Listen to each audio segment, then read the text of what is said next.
আমি মনে করি বাংলাদেশ এই ম্যাচে হংকং বলে আমাদের ছাড়াও অনেক স্পিরিট বেশি।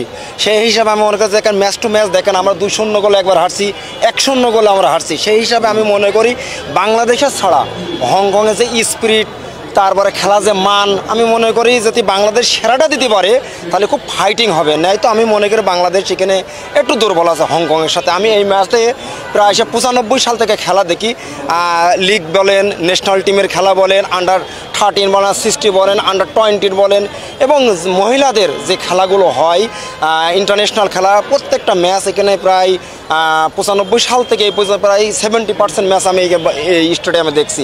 তা এই যে গতবার আপনার সিঙ্গাপুর বাংলাদেশ যে ম্যাচটি হয়েছিল আমরা 2-1 গোলে হারছি, এই ম্যাচে দেখেন যে উন্মোদনা ছিল দর্শকদের। সেই হিসাবে আমি মনে করি দর্শক একটু কম দেখা যাচ্ছে এখন, খেলা তো 8টায়। সেই হিসাবে সিঙ্গাপুরি ম্যাচে যে একটা আগ্রহ ছিল এখন বর্তমান দেখছি কম। এবং ভুটানের যে ম্যাচটা ছিল বাংলাদেশ জাতীয় স্টেডিয়াম সংস্কারের পর দীর্ঘ 4 বছর বন্ধ ছিল স্টেডিয়ামটি, এরপরে সংস্কারের পরে আপনারা যে ভুটান বাংলাদেশের ম্যাচটি যে দর্শকটা দেখছি, সেই হিসাবে এখন তুলনামূলক দর্শক আছে, পরবর্তীতে বাড়তে পারে। আর বিশেষ করে এই আমি মনে করি এক হামজা, সামিদ সোম, ফাহমিদুল দিয়ে খেলা হবে না, আমার পাইপলাইন তৈরি করতে হবে।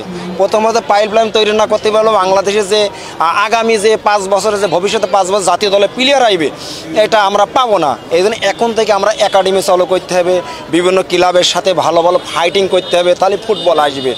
আর আমি মনে করি আর দর্শকদের একটা কথা বলি যে বিশৃঙ্খলা আপনারা করবেন না।